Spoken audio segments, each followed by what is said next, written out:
High high, আমি ঋতু। ও, তুমি কেমন আছো? ভালো, তুমি? এই তো আলহামদুলিল্লাহ। বাই দ্য ওয়ে, আমাদের ক্যাম্পাসে কিছু রুলস আছে যেগুলো মেনে শুনে চলতে পারলে ভালো। মানে বুঝলাম না। ভাই আমার মারতেছেন কেন? আর যেটা করছিস সেটা করার আগে তোর বোঝা উচিত ছিল। পুঁতে রেখে দিলেও একবারের জন্য কেউ ফিরেও তাকাবে না। হ্যাঁ, হোয়াট? একা আছিস কেন? চল। কে এইটা?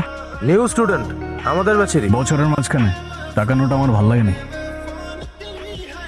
সালমান, ক্লাস শুরু হয়ে গেছে প্রায় 25 মিনিট। তো এত লেট করে আসলো যে? একটু কাজ ছিল স্যার। আর লেট হইলে কি হয়েছে? আপনার ক্লাস তো ক্লাসের মধ্যেই চলতেছে, রাইট? প্রবলেম? হ্যাঁ ঠিক আছে, বসো। ফোনটা বন্ধ করেন। এটা ক্লাসরুম, সিনেমা হল না। এ তুমি আর কাকে কি বলতেছো, তোমার কোনো আইডিয়া আছে? আমি কাউকে ভয় পাই না। তুমি কাউকে ভয় পাবা কি পাবা সেটা তোমার প্রবলেম, আর আমাদের এন্টারটেইনমেন্টে ডিস্টার্ব করলে সেইটা আমার প্রবলেম। ভয় দেখাচ্ছেন? এই মানুষের এই এক প্রবলেম, সেম কথা বারবার রিপিট করতে থাকে। আর যদি এখান থেকে চলে যেতে হয় তাহলে এই কাহিনী অনেক দূর চলে যাবে। সরি, ও বুঝতে পারেনি। তো বুঝতে না পারলে বুঝাও। লেখাপড়া কেমন চলছে রে মা? এই তো ভালো। মন দিয়ে লেখাপড়া কর মা, সামনে এক্সাম। সালমান, হ্যাঁ পাপা। কোথায় থাকো প্রতিদিন এত রাত পর্যন্ত? পাপা আমি কি এখনো স্কুলে পড়ি? দেরি করে আসার জন্য তুমি আমার ক্লাস নিচ্ছ? ক্লাস নিচ্ছি না, আমি জিজ্ঞেস করছি। আচ্ছা। আচ্ছা মানে কি? তুমি আজকে ভার্সিটিতে কি করেছো? কি করলাম? বললাম মানে একটা ছেলের গায়ে হাত তোলুনি? ও আচ্ছা, ওই ছেলেটা কি করছে সেটা শোনো নাই? সব শুনেছি। তুমি তার গায়ে হাত দেবে? তো আমি আর কি করবো পাপা? আমি সে কথা বলিনি, কিন্তু তুমি কেন তার গায়ে হাত তুলে হাত নোংরা করবে? আমি আছি না, এরপরে এমন কিছু হলে তুমি আমাকে আগে বলবে। ওকে পাপা। এখন যাও। তো দেখে কেউ ভয় পাবা না। আর যদি কেউ নকল করতে চায় তাহলে এখনই বের হয়ে যাও, আমি কিন্তু চুপ থাকবো না। ওকে ওকে স্যার। স্যার। ঋতু দেখতেছে তো, দেখুক দেখুক। স্যার, সালমান ঋতুর খাতা কপি করছে।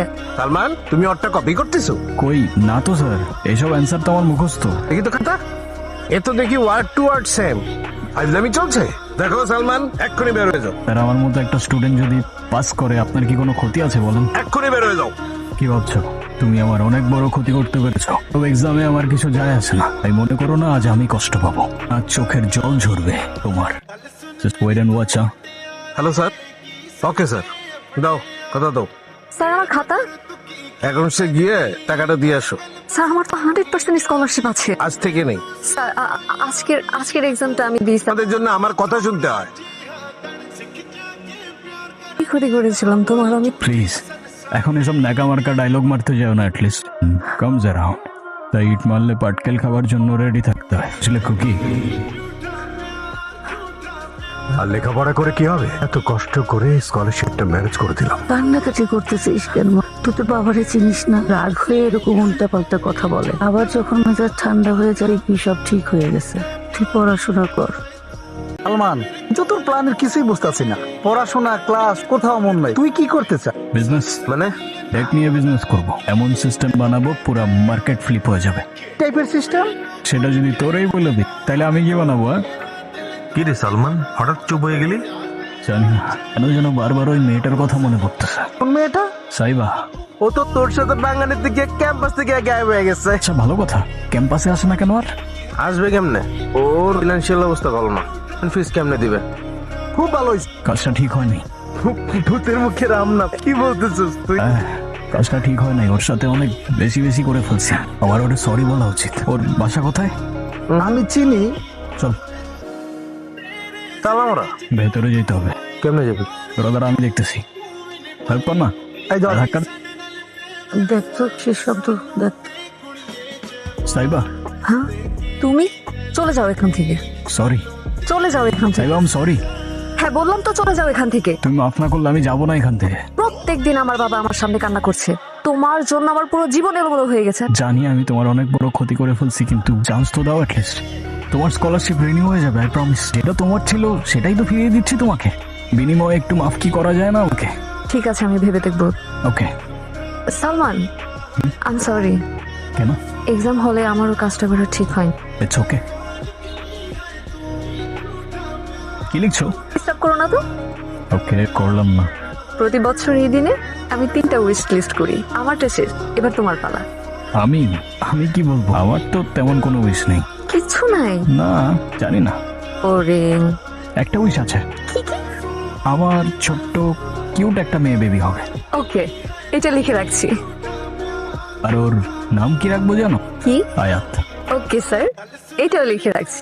লিখো।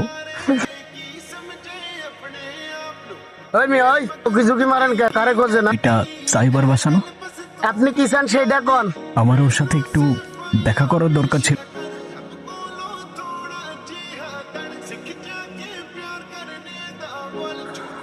কিরে ছোকরা, মন খারাপ নাকি? বলে আর কি হবে বলো, আমাদের মতো মানুষের তো খারাপ হওয়াটাও বারণ। কি হইছে? বোঝাতে পারবো না তোমায়। আচ্ছা কাকু, মনে করো আমি কোনো কিছুর পিছে ছুটে বেড়াচ্ছি আর সেটা আমার থেকে ছুটে পালা, আমার কি করা উচিত? ছোকরা, জীবনের সব হিসাব মেলাতে আসিস না। লেগে থাক, ভাগ্যের উপর বিশ্বাস। সময় হলে সব ঠিক হয়ে যাবে। হাই, হাই, কেমন আছো তুমি? ভালো আছি। তুমি কেমন আছো? আমিও ভালো আছি। নাম কি তোমার? আয়াত। ওই মেয়ে, ওই আপনার সাহস তো কম না, আপনি আবার এখানে আসছেন? আপনি কার পারমিশন নিয়ে ভিতরে ঢুকছেন? আপনার আজকে পুলিশে দেবো, কোনো ছাড়াছাড়ি নাই। চলো এই চলো থামেন, চলো। আমি ওনার সাথে কথা বলছি, আপনি যান। কি উদ্দেশ্যে আসছো তুমি? কোনো উদ্দেশ্য নিয়ে তো আসি নাই। যাইবা, আমি তোমাকে কত খুঁজছি। আমি খুঁজতে বলেছিলাম তোমাকে? এত বছর পর কথা হচ্ছে আর তুমি এভাবে কথা বলতেছো আমার সাথে। কে তুমি? কি এমন ভুল করছিলাম যে আমাকে এতগুলা বছরও মাফ করতে পারো নাই তুমি? আমি মাফ করার কে? এত কিছু হওয়ার পর তো আমি আমার বাবাকে নিয়ে চলেই এসেছিলাম, তুমি কেন আবার পিছু পিছু চলে এসেছো? কি চাও তুমি? একটু কথা বলতে চাই, ব্যাস, আর কিছু চাই না আমি। সেদিনের পর থেকে আমার সাথে আর আমার কথা বলার কোনো ইচ্ছা নাই, আর দয়া করে আমার সামনেও আসবা না। এখন দাঁড়িয়ে আছো কিসের জন্য? যাও এখান থেকে।